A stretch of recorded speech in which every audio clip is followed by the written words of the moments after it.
Welcome back to Culture Bites. I'm Chef Rob Epps, and we are going to be talking about cinnamon, and we'll talk about Indian cuisine. Here in the test kitchen at Southeast Community College, we're going to be making a chicken curry, and we're going to utilize cinnamon today, really tying it into that Indian culture and talk about how it fits, how the flavors and the aromas fit into that culture in the food. So what we have today for the chicken curry is the biggest, most important thing with culinary flavors and seasonings in the Indian culture is their garam masala. In Western cooking, when we think of curry, we really think of that mixture of spices that we buy in a little jar. But in Indian cuisine, what they do is they make their own curry, but they call it garam masala. And it's essentially different from house to house and person to person. A lot of the essential flavorings are the same, cinnamon being a big part of that. Here's a cinnamon stick here. And you can see it's the bark off of a tree, a certain type of tree that gives it that aroma and that flavor of cinnamon. And that is a large part of what they use in their spices when they do their garam masala. I have black peppercorns, I have coriander seeds, I have cardamom pods, some turmeric powder, and then some chili powder. Of course, our cinnamon stick. From family to family and from household to household, they're going to change some of these spices to make their own style of garam masala. But essentially, it's going to have some of these essential flavors in it. Very simple to make, very easy to make. You need to have a little spice grinder of some kind. And you want to throw all of those ingredients into that spice grinder. Highly suggest if you buy a little coffee grinder, you want to make sure you use one for spices and one for coffee beans. Unless you like the flavor of spices in your coffee beans, you want to have two separate ones, one just for your spices. Give it a little bit of zip here and grind that up fine. But what we're looking for is you want to get to that really fine powdered texture. And so we have our garam masala, and that again is going to be the flavors and the aromas and the seasoning that are going to go into that dish. So for the actual chicken curry, I've got my ingredients all laid out nice for you here. We have some chicken, oil, regular vegetable garlic, lots and lots of fresh ginger. Our star again, that cinnamon stick, some fresh tomatoes, our garam masala with all of our spices ground up nice in there, and then some water. So what we're going to do is it's very simple one pan type of cooking. And we're going to start with all of our ingredients, add them kind of in parts to get this flavor and aroma to come together, and then just finish it off. So, what I've got over here, just a nice saute pan. I want to get really nice and hot.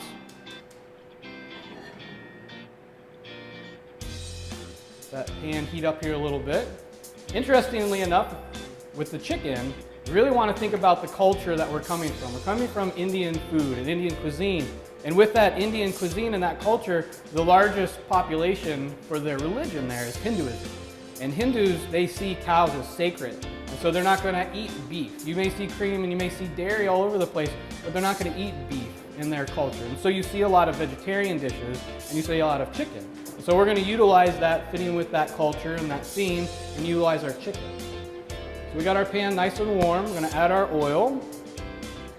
And what you'll see in that Indian cooking, in that cuisine, they want to really infuse flavor into the oil when they cook it. So they're going to add those whole cloves and that whole cinnamon stick right into the oil. And as that oil starts to heat up, it's going to pull those oils out of that clove and out of that cinnamon stick and really infuse flavor into that oil. So what we do is we get that oil again nice and hot. Pull out that flavor of that cinnamon. You can smell that. You can get that nice infusion in there. And we're going to add our onion. Give that a little bit of time to cook down here. With that onion, we're going to add our garlic and our ginger. Lots and lots of really nice, fresh, ground ginger. Another very unique thing about Indian cuisine is in Western cooking, we always brown and cook the meat first, and then we add our seasonings, then we add our onions, then we add all of our other flavorings. Indian cuisine is kind of backwards. What they want to do is they want to get their seasonings in there, and they want to get their onion and garlic and really get that flavor, then add the meat, and then finish it off with their spices. So it's a little different than American or Western style cooking, but just, again, it fits that culture, and that's how they've done it for thousands of years.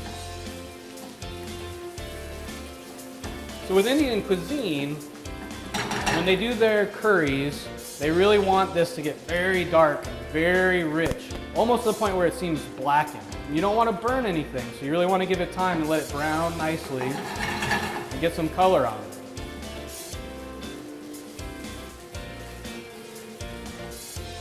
As you can see, it's starting to get a little bit of brown, a little bit of color in there. The aroma and all the flavors are starting to come off of this. You get the garlic, you get that ginger, you get that cinnamon and clove. It's really nice and aromatic. Okay, so what I would do is I would let this cook down and get nice and brown, almost that point where it's starting to get really dark and almost blackened, but not burnt. And then I'm going to add my chicken.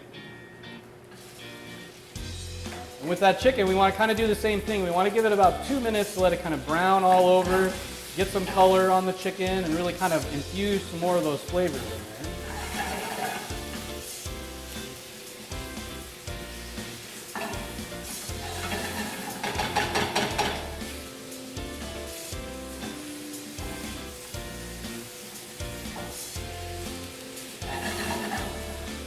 This whole time, while all this is cooking, you're going to continue to brown the onion, continue to brown the garlic and the ginger, get those aromas from that cinnamon and that clove really to kind of pull through.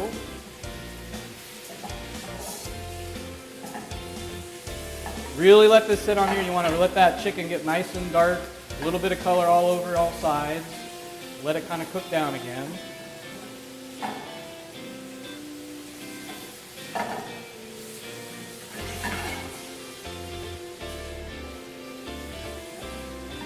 So I'm going to let that cook, get that nice color, make sure everything's nice and golden brown. We'll start infusing that flavor. When it gets to that point, what you want to do then is add the remainder of your ingredients. We're going to add our tomato, diced up, freshest tomatoes I can get my hands on. Our flavorings, all of our seasonings there, our garam masala, we want to add that in. Let that toast just a little bit, get those spices in there, infuse that flavor.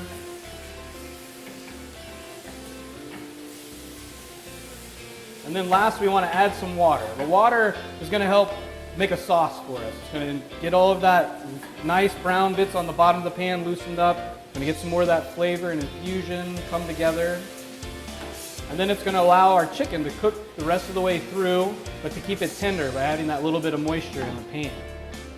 So what I want to do is, while the pan's nice and hot, really scrape the bottom of that pan. Loosen up all those little bits and pieces on the bottom. That's a lot of flavor in there. All that char that we've gotten from the onions and the garlic and the ginger on the bottom. We want to loosen that up, get it into our sauce. Don't want to lose that quite yet. So what we're going to do is we're going to let this continue to cook just on a low simmer for about 5 to 8 minutes until the chicken is completely cooked, nice and tender. So while we're doing that, we're going to go out to a segment. We're going to talk to some people on the street about some cinnamon.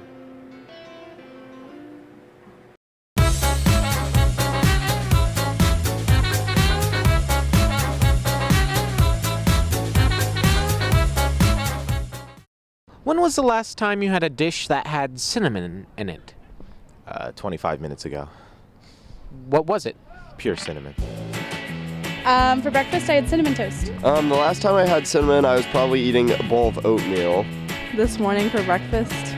I think that was yesterday. I was seasoning some, I think it was some eggplant with it. Nice. What's your favorite cinnamon dish? Probably apple crisp. I definitely have to go with cinnamon rolls. Cereal. I really like cinnamon on my French toast. If you had to choose a type of cinnamon, what would it be, Ceylon or Cassia? Cassia, And why is that? because it sounds cooler. Do you know what those are? I do not. I have no idea the difference between them. I have no idea what those are. Cassia is the cheaper one, and Ceylon is known as true cinnamon, but is less used. Give me the true stuff. Like we need truth, and we need to like take everybody out of public office and force feed them cinnamon. Make them all do the cinnamon challenge. That is why we are here today. Political, culinary, intersection, fusion. That is the meaning of fusion cuisine. That is what I mean when I say Indian Ceylon fusion. We need to force feed our governmental offices cinnamon.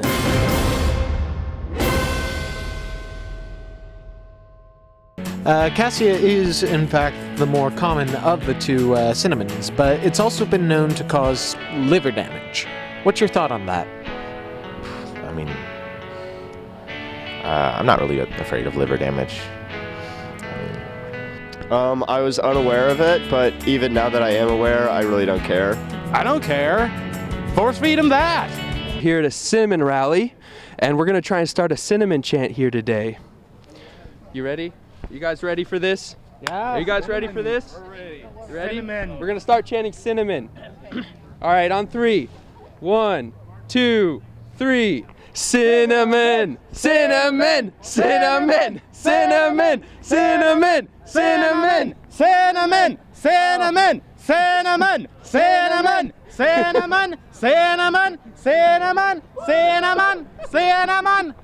All right, that worked really well. Thank you very much. The crowd was in it.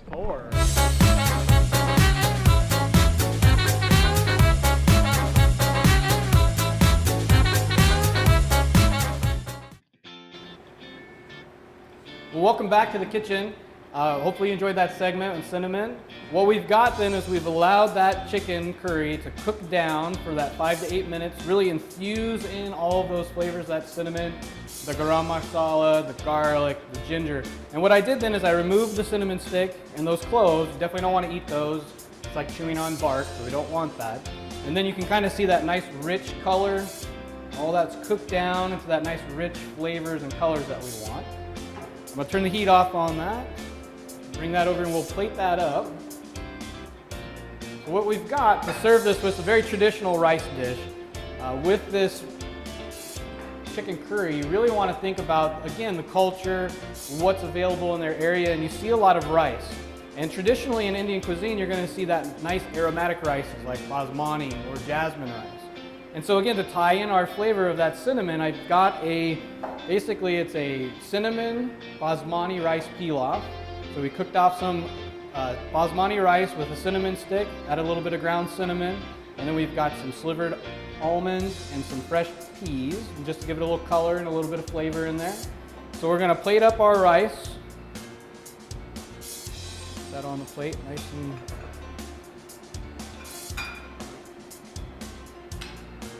gives again nice color with the peas, nice aroma with that basmati rice that's in there. And then we're gonna add our chicken curry.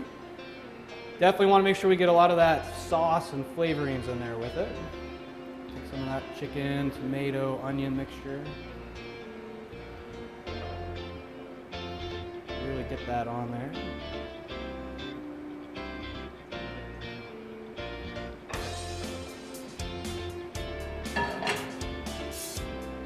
So what we have got for you is, with that cinnamon theme in mind, utilizing that to make our garam masala, and cooking this down to make a really nice chicken curry with a cinnamon basmati rice pilaf. Well, thank you for joining us in Culture Bites. Come back again and we'll be talking about another spice and another culture. Have a good day.